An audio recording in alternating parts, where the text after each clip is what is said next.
World top rankings ఉన్న యూనివర్సిటీస్లో ఎలాంటి IELTS రాయకుండా ఫ్రీ ఎడ్యుకేషన్ అండ్ స్కాలర్షిప్ అందుకోవాలంటే కాంటాక్ట్ విదేశ్ కన్సల్ట్స్. నమస్తే రవి సార్. నమస్తే విజయ్ సార్, ముఖ్యమంత్రిగా పదవి బాధ్యతలు చేపట్టిన తర్వాత సీఎం రేవంత్ రెడ్డి తొలిసారిగా ఢిల్లీకి వెళ్తున్నారు సార్. లోక్సభ ఎన్నికల కసరత్తు కోసమని వార్తలు వస్తున్నప్పటికీ కూడా మంత్రివర్గ విస్తరణతో పాటు మరికొన్ని బాధ్యతలు, మరికొన్ని వ్యూహాలు రచించేందుకు ఢిల్లీ వెళ్తున్నారనేటువంటి కొన్ని వార్తలు కూడా వస్తున్నాయి సార్. ఇవి మాత్రమే కాకుండా ఇంకేదైనా బరువు బాధ్యతలు తీసుకొని రేవంత్ రెడ్డి ఢిల్లీ వెళ్తున్నారు అనుకోవచ్చా సార్, లేదంటే మార్గనిర్దేశనం కోసం? అంటే సహజంగా రాజకీయంగా కానీ రాజ్యాంగపరంగా కానీ ఎవరైనా ముఖ్యమంత్రి అయిన తర్వాత ఢిల్లీ వెళ్ళటం, వీలైతే ప్రధానమంత్రిని, కేంద్ర నాయకులను కలవటం జరుగుతూ ఉంటుంది. ఇక్కడ పార్టీలు వేరైనప్పటికీ కూడా రాజ్యాంగపరంగా ప్రధాని, ముఖ్యమంత్రి ఇది ఉంటుంది కాబట్టి. బట్ ఈసారి రేవంత్ ప్రధాని కలుస్తారని ఆయన షెడ్యూల్లో ఉన్నట్టు కనిపించట్లేదు మనకు. కిషన్ రెడ్డికి కూడా ముందే ఫోన్ చేశారు, అలాగే కొంచెం ఫెసిలిటేట్ చేయండి ఈ డిస్కషన్స్, ఫండ్స్ ఇట్లాంటివని. కానీ దేశమేమో ఎన్నికలకు సిద్ధమవుతుంది. మీరు అన్నట్టుగా రేవంత్ రెడ్డి మీద కాంగ్రెస్ ముఖ్యమంత్రిగా చాలా పెద్ద భారం ఉంటుంది. ఇప్పుడు వాళ్ళకున్న రాష్ట్రాలే 3: కర్ణాటక, హిమాచల్ ప్రదేశ్, తెలంగాణ. ఇందులో పెద్దది ఉన్నంతలో తెలంగాణ.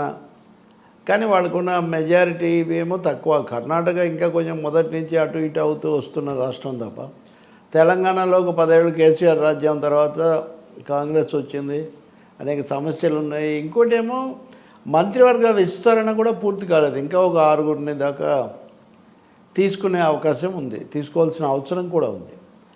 సో దీనికోసం క్లైమ్స్ మాకు కావాలి అనేవాళ్ళు, లేదు ఇప్పటికే రేవంత్ రెడ్డి మాకు వాగ్దానం చేశాడని చెప్పేవాళ్ళు చాలామంది ఉన్నారు. ఇంకా మూడోది మీరు అన్నట్టు భారం. కాంగ్రెస్ పార్టీకి ఇప్పుడు ఆర్థిక వనరులు, ఆ భారం కొంచెం ఎక్కువగా తెలంగాణ కాంగ్రెస్, రేవంత్ రెడ్డి మోయాల్సిన ఇది ఉంటుంది. సో వీటన్నిటినీ దృష్టిలో పెట్టుకుని ఆయన ఢిల్లీలో వాళ్ళ అధిష్టానంతో ఏం చర్చిస్తారు, ఏమేమి పూర్తి చేసుకొని వస్తారో మనం చూడాల్సిందే. బట్ పెద్ద బృహత్తరమైన భారం ఉన్న మాట అయితే నిజమే. భారము, సవాళ్ళు కూడా ఉన్నాయి సార్. లోక్సభ ఎన్నికలపైన ఇప్పటికే కాంగ్రెస్ ఒక ప్రత్యేక ఫోకస్ పెట్టినట్లుగా కనిపిస్తోంది. ఇప్పటికే తెలంగాణలోని పలు జిల్లాలకు ఆయా లోక్సభ నియోజకవర్గాలకు ఇన్ఛార్జీలను ప్రకటించినటువంటి నేపథ్యంలో సోనియా గాంధీని ఖమ్మం నుంచి కానీ నల్గొండ నుంచి కానీ పోటీ చేయించాలనేటువంటిది ఈ రాజకీయ తీర్మానం ఒకటి చేసినట్టుగా కనిపిస్తుంది సార్. అలా సాధ్యమయ్యే పనేనా సార్ ఇప్పుడున్న పొజిషన్లో? సాధ్యమంటే ఒకటేమో సోనియా గాంధీ ఆరోగ్యము, ఆ సమస్య ఒకటి ఉంది. కానీ కాంగ్రెస్ పార్టీ మొన్న 3 హిందీ రాష్ట్రాల్లో కూడా ఓడిపోవటం, ఆశించిన కనీసంగా తప్పనిసరి అనుకున్న ఛత్తీస్గఢ్లో కూడా మళ్ళీ రాకపోవటం, వీటన్నిటి రీత్యా చాలా గడ్డు కాలాన్ని వాళ్ళు ఎదుర్కొంటున్నారని మనం చెప్పాలి. వచ్చే ఎన్నికల నాటికి ఈ పరిస్థితి మారుతుందా? ఇప్పుడు ఇండియా అనేది ఇప్పుడు ఈరోజు సమావేశం అవుతున్నారు వాళ్ళు పాట్నాలో. ఏ నిర్ణయాలు తీసుకుంటారు, ఏ మేరకు ఊపు తెచ్చుకుంటారు అనేది మనం చూడాల్సి ఉంటుంది. గతంలోనే 2019లోనే రాహుల్ గాంధీ, అప్పుడు కాంగ్రెస్ అధ్యక్షుడు కూడా ఆయన అమేథీలో గెలుస్తానో లేదో అని కేరళలో ఉన్న వయనాడులో కూడా పోటీ చేసి అక్కడి నుంచి గెలిచి లోక్సభకి వెళ్ళారు. వయనాడులో అమేథీలో ఓడిపోయారు. కాబట్టి కాంగ్రెస్కు అక్కడ పరిస్థితి కొంచెం తీవ్రంగానే ఉందనడంలో ఏమీ సందేహం లేదు. ఇంకోటి సెంటిమెంటల్గా ఇందిరమ్మ రాజ్యం అని చెప్పున్నారు కాబట్టి, ఇందిరమ్మ గతంలో మెదక్ నుంచి పోటీ చేశారు కాబట్టి ఇప్పుడు కాంగ్రెస్ సోనియా గాంధీ ఇచ్చిన తెలంగాణ అనే వాళ్ళ నినాదం, ఈ రీత్యా వాళ్ళు ఆమెను ఆహ్వానించవచ్చు. ఇక్కడ ఇందాక నేను చెప్పిన దానికి దీనికి ఒక సంబంధం ఉంది సార్. రేవంత్ రెడ్డి మీద కాంగ్రెస్ ఆధారపడుతుంటే అధిష్టానం మీద రేవంత్ రెడ్డి ఆధారపడడం కూడా ఇక్కడ ఒకటి ఉంటుంది. మొన్నటి ఎన్నికల్లో ప్రియాంక గాంధీ, రాహుల్ గాంధీ, సోనియా గాంధీ, ఇంకా కాంగ్రెస్ మల్లికార్జున్ ఖర్గే అందరూ వచ్చి ప్రచారం చేసి జాతీయ స్థాయిలో ఉన్న వాళ్ళది బాగా తోడు చేశారు రేవంత్ రెడ్డికి. వాళ్ళు సంపూర్ణంగా రేవంత్ అయితేనే ముఖ్యమంత్రి, లేకపోతే కుదరదని చెప్పడం తర్వాతే ఇది జరిగింది. కానీ ఆయనకు రాష్ట్రంలో కంటే అధిష్టానము, సోనియమ్మ వాళ్ళ మద్దతు ఉంది అని చెప్పడానికి, వాళ్ళు ఇక్కడ ఉంటే అధిష్టానం ప్రభావంతో ఇక్కడ ఎన్నికల రంగం కూడా కొంచెం వేడిగా పదునుగా సాగడానికి దోహదపడుతుంది అనేది ఆలోచన కూడా ఉండవచ్చు. ఇంకా మూడోది, కాంగ్రెస్ పార్టీకి ఇప్పుడు దక్షిణాదిలోనే ప్రధానమైన పునాది అనుకుంటే అందులో తెలంగాణ, కర్ణాటక రెండే కదా. కాబట్టి వాళ్ళు అడగడంలో ఏం ఆశ్చర్యం లేదు. అది సెంటిమెంటల్ కారణమే కాదు, పొలిటికల్గా, ప్రాక్టికల్గా కూడా తెలంగాణ కాంగ్రెస్కి అది అవసరం అవుతుంది. ఇప్పుడు ఇద్దరు ఒకరి మీద ఒకరు చాలా ఎక్కువగా ఆధారపడి ఉన్న పరిస్థితి. ఈ కారణం వల్లనే వాళ్ళు మంత్రివర్గ విస్తరణ నిర్ణయం కూడా వేగంగా తీసేసుకొని ఎవరంటే వాళ్ళని పెట్టేస్తాము అని ఒక సాహసించడానికి కూడా సమయం పడుతుంది. మొన్న కూడా మనం చూసాం కదా, రేవంత్ వరకు సందేహం లేదు, కానీ మిగిలిన మంత్రులు ఆ జాబితాలు అవి ఇవి మనం ఆ రోజు క్వశ్చన్ వేసాం, ఇంతవరకు ఎవరైనా జవాబు ఇవ్వలేదు. ఒక జాబితా ఫస్ట్ ఎవరు విడుదల చేశారు అని. అంటే పరిస్థితి దాని మీద జవాబు కూడా చెప్పలేని, అది ఊరికే దానంతా కదా అయితే రాలేదు కదా. కాబట్టి ఇన్ని ఒత్తిళ్ళు, భారాలు, బాధ్యతలు ఎలా నెట్టుకొచ్చాడు రేవంత్ రెడ్డి అనేది మనం వీ హ్యావ్ టు సీ. అయితే ఆయనకు వేరే విధాయకం కూడా ఏం లేదు, అనివార్యంగా ఆయన వీటిని ఎదుర్కొంటేనే ముఖ్యమంత్రిగా ప్రభుత్వాధినేతగా నిలబడతాడు. కాకపోతే ఆయనకు వచ్చిన అదనపు సవాల్ ఏమంటే 2 నెలల్లోనే లోక్సభ ఎన్నికలు రాబోతున్నందువల్ల బలాబలాల పొందిక, correlation of forces in the state కానీ నేషనల్ లెవెల్లో కానీ ఎలా ఉంటుందనే ప్రశ్న ఒకటి. ఒక తీవ్రంగా ఎదురుతున్న కాంగ్రెస్ పార్టీని ఇక్కడ నిలబెట్టాల్సిన అవసరం ఒకటి రేవంత్ ముందుకు వస్తున్నాయి. మరి ఇప్పుడు ఆయన వైఎస్ రాజశేఖర రెడ్డి లాగా 32 స్థానాలు గెలిచి అధిష్టానానికి కానుక ఇచ్చి ఇటు తనను బలపరచుకోవటము, వాళ్ళను బలపరచడం చేయగలుగుతారా? బీజేపీ, బండి సంజయ్ లాంటి వాళ్ళంతా ఇప్పుడు రంకెలేస్తూ ఉన్నారు లోక్సభ ఎన్నికల కోసం, ఎక్కువగా వస్తాయి మాకని. వాళ్ళంతా నిన్న ధర్మపురి అరవింద్ కూడా ఎంపీ అలాగే మాట్లాడాడు అనేది ఇక్కడ కీలకమైన ప్రశ్న. సార్, ఇది మాత్రమే కాకుండా టీ కాంగ్రెస్ ఇచ్చినటువంటి హామీలు అనుకున్నంత ఈజీ ఏం కావు, ఆచరణయోగ్యమే అంతకన్నా కావు, పెను ఆర్థిక భారము మోయాల్సి ఉంటుందని చెప్పి విశ్లేషకులు అందరూ కూడా కాస్త హెచ్చరిస్తున్నటువంటి నేపథ్యంలో ఈ ఆదిలో ఉన్నటువంటి ఈ గండాలను తప్పించుకునేందుకు కేంద్రం దగ్గరికి రేవంత్ రెడ్డి వినతుల వెలువ పట్టుకొని కూడా వెళ్ళి ఉండొచ్చు కదండి సార్? వెళ్ళినా వాళ్ళు ఏం నిధులు ఇవ్వట్లేదు కదా, గతంలోనే ఇవ్వలేదు. కాంగ్రెస్ పాలిత రాష్ట్రాలకు ఇవ్వడం లేదు. కేరళ ముఖ్యమంత్రి పినరాయి విజయన్ కూడా నిన్ననే ప్రకటన చేశాడు. ఆయన అయితే కేరళ ముఖ్యమంత్రి మీదే దాడి చేశాడు, ఆ గవర్నర్ ఆరిఫ్ ఖాన్. ఈయన బుల్లి లాంటి వాడు, అంతా ఇది మదించున్నాడు ఈ పద్ధతిలో. కాబట్టి రేవంత్ రెడ్డి అడగాల్సిన బాధ్యత, అడిగే హక్కు, అడగాల్సిన అవసరం ఆయనకు ఉన్నాయి. కానీ అదేదో మోదీ ప్రభుత్వం అది కూడా ఈ ఎన్నికల సంవత్సరంలో ఇంత దగ్గరగా ఉండగా సానుకూల వైఖరి తీసుకునే అవకాశం చాలా తక్కువ. ప్రతిబంధకాలు సృష్టించడం అనేదే ఎక్కువగా జరుగుతుంది. మీరు అన్నట్టుగా ఈ ప్రభుత్వం ఇవన్నీ చేయలేదు, నిలబడలేదు, దీనికి 6 months థియరీ ఒకటి తీసుకొచ్చి ఒక 6 నెలలు నిలబడితే అదే గొప్ప, 3 నెలల్లో కౌంట్ డౌన్ అని కేటీఆర్ ఈజ్ ఆన్ ఫ్లోర్. అంటే వాగ్దానాల అమలుకు 100 రోజులు ఇస్తామంటే 3 నెలలు, ఆ తర్వాత చూస్తాం ఎట్లా చేస్తారో అని. కాబట్టి ఇన్ని ఛాలెంజెస్ కూడా ఉన్నప్పుడు మోదీయే ఆర్థిక సహాయం చేసి ప్రభుత్వాన్ని నిలబెడతారన్నది ఏం లేదు. ఇంకా రెండోది, రేవంత్ రెడ్డి కూడా పవర్ పాయింట్ ప్రజెంటేషన్ ఇస్తారు, అది ఇది అంటున్నారు. ఆ విధంగా ఈ ఆర్థిక పరిస్థితి బాగాలేదు, కేసీఆర్ ప్రభుత్వం మొత్తం దివాళా తీయించింది అని సభలో చెప్పే ప్రయత్నం తీవ్రంగా చేస్తారు.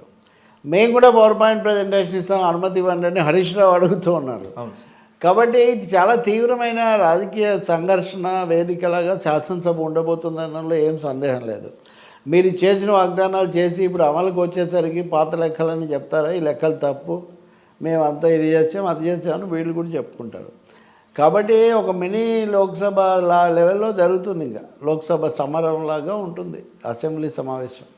సార్, రేపు శాసనసభలో పవర్ ఫైట్ ఏ విధంగా ఉంటుందో తెలియదు, కానీ ఈరోజు ట్విట్టర్, ఇప్పుడు ఎక్స్లో కర్ణాటక సీఎం సిద్ధరామయ్య వర్సెస్ కేటీఆర్ జరిగినటువంటి ఎపిసోడ్ కూడా చాలా పీక్ స్టేజ్కి వెళ్ళింది సార్. అక్కడ మీ జూటా మాటలు నమ్మి కర్ణాటక ప్రజలు ఏ విధంగా అయితే మోసపోయారో, ఇక్కడ కూడా తెలంగాణ ప్రజలు ఆ విధంగానే మోసపోయారు, త్వరలో మీ బండారం బద్దలవుతుందని చెప్పి కేటీఆర్ స్ట్రాంగ్ అని రిప్లై ఇచ్చారు. ఇది ఎటు దారి తీసేటువంటి ఛాన్స్ ఉంటుంది? సిద్ధరామయ్య కూడా కర్ణాటక ముఖ్యమంత్రి, మళ్ళీ ఆయన కూడా కౌంటర్ పెట్టారు కదా, అది నా ప్రసంగం కాదు, బీజేపీ వాళ్ళు ఏదో ఫేక్ వీడియో ఒకటి పెడితే మీరు అది చూసి రెచ్చిపోయి నా మీద దాడి చేస్తున్నారు, మేము వాగ్దానాలు అమలు చేస్తున్నాము, మీరు కూడా చేయండి, మీరు దివాలా ఎత్తిచ్చారు కాబట్టి ప్రజలు మమ్మల్ని ఎన్నుకున్నారు, మీరు నేర్చుకునే బదులు ఇంకా మా మీద దాడి చేస్తున్నారని ఆయన ఎదురు తిరిగి ఆయన వాదించారు. బట్ కేటీఆర్ విషయం తీసుకుంటే ఆయన శాసనసభలో మన గవర్నర్ ప్రసంగం మీద చేసినటువంటి వ్యాఖ్యల సమయంలో కానీ ఆ తర్వాత వచ్చిన కొన్ని సందర్భాల్లో కానీ ఈ ప్రభుత్వం వాగ్దానాలు అమలు చేయలేదు, ఆ కౌంట్ డౌన్ మేమే 100 రోజుల తర్వాత చేస్తాము, ఈ ధోరణిలో ఎక్కువగా ఉంది. ఇంకోటి, మీకు మాకు తేడా కూడా 9 కూడా 10 కూడా లేదు, మీరు కాస్త జాగ్రత్తగా వాళ్ళ దగ్గర పెట్టుకోండి అనే పద్ధతులు ఈయన చెప్పడం, అచ్చోసిన ఆంబోతుల్లాగా వస్తున్నారని రేవంత్ రెడ్డి అంటాం, ఇదంతా తీవ్ర స్థాయిలోనే జరిగింది. ఈరోజు మీరు అదనంగా చూస్తే కేసీఆర్ కూడా కాంగ్రెస్ దాడిని ధీటుగా ఎదుర్కోవాలని చెప్పారని. నిజానికి మొన్న 2 రోజులు చాలా తీవ్ర స్థాయిలోనే అన్నప్రాసన్న అది ఆవకాయ అన్న స్థాయిలో చాలా క్లైమాక్స్లోనే జరిగింది. ఫస్ట్ డేనే రేవంత్ రెడ్డి, హరీష్ రెడ్డి, భట్టి విక్రమార్క మొత్తం కాంగ్రెస్ మంత్రులు ఒకవైపు, అక్కడ వాళ్ళు ఒకవైపు, ఇదంతా ఇది ఇంకా పెరుగుతుందేమో అని ఇక్కడ స్పష్టంగా అర్థమవుతుంది. ఇప్పుడు కాంగ్రెస్ ఎజెండా చూసినా నిన్న ఉత్తమ్ కుమార్ రెడ్డి కూడా అధికారులతో సమావేశమై మేడిగడ్డ బ్యారేజ్ కుంగిపోవటం, దాని మీద ఎలాంటి మాట మార్చిందా లేదా, అప్పుడు మార్చిందా ఇప్పుడు మార్చిందా, ఇలా ప్రతిదీ వివాదంగా ఉంది. పౌర సరఫరాల శాఖ లోటు, విద్యుత్ శాఖ అప్పులు, ఈ విషయాలన్నీ ప్రబలంగా చూపించాలి. సో ఈ ప్రభుత్వం చెప్పుకున్న గొప్పలని నిజం కాదు గత ప్రభుత్వం. ఈ ప్రభుత్వం అని రేవంత్ అంటుంటే ఎవరో మీరు ఇంకా ప్రతిపక్షంలో లేరని కూడా ఆయనకు చెప్తున్నారు. ఈ ప్రభుత్వం అంటే ఆయన ఉద్దేశం బీఆర్ఎస్ ప్రభుత్వం. వాళ్ళు చేసింది సరిగ్గా లేదని వాళ్ళు చెప్పే తీరులో ఉన్నారు. అయినా చాలడం లేదంటున్నారంటే ఇప్పుడు జరిగిందే చాలా ఉధృతంగా ఉంది. దాదాపు కత్తులు నూరుకున్నారని వీక్షకులు తర్వాత పరిశీలకులు భావిస్తుంటే కేసీఆర్ ఇంకా తీవ్రంగా ఎదుర్కోవాలని చెప్తున్నారంటే కాంగ్రెస్ చేసేదే ఒక విధమైన ఎదురుదాడి. మీ వాగ్దానాలు, మీ పనులని డే 2 నుంచి 2వ రోజు నుంచి ప్రశ్నిస్తుంటే వాళ్ళు మీరు ఇన్ని పొరపాట్లు చేశారని చెప్పే పని వాళ్ళు చేస్తున్నారు. కానీ కాదు, ఇంకా దాడి చేయండి అని కేసీఆర్ మాటలో సారాంశం. తాము సమర్థించుకోవడం వేరే విషయం, కానీ ఆ ప్రాసెస్లో ఎదురు దాడి బాగా తీవ్రమైపోతే ఇంకా దాడులమయంగా మారుతుంది. శాసనసభ కానీ తెలంగాణ రాజకీయ రంగం కానీ అంతకంటే లేదు. అలాగే కేటీఆర్ బీజేపీ ఎమ్మెల్యేలను, మజ్లిస్ ఎమ్మెల్యేలను అందరినీ కలిపి మేము ఇంతమంది ఉన్నాం మీరు నిలబడలేరని చెప్పడం కూడా రాజకీయంగా దాని మీద కూడా కొంత తర్కం జరుగుతుంది. బీజేపీని మీరు ఎలా కలుపుకుంటారు సార్? ఇప్పుడు మీకు 30 మంది ఉండొచ్చు, 20 మంది ఉండొచ్చు, మేము సాగనివ్వం, మేము గట్టిగా ఉంటామని చెప్పడం వేరు, మేమంతా కలిసి ఇంతమంది ఉన్నాం మీరు ఎక్కడ ఎదుర్కొంటారని చెప్పడం వేరు. ఇవన్నీ ఏమైనా సంకేతాలా?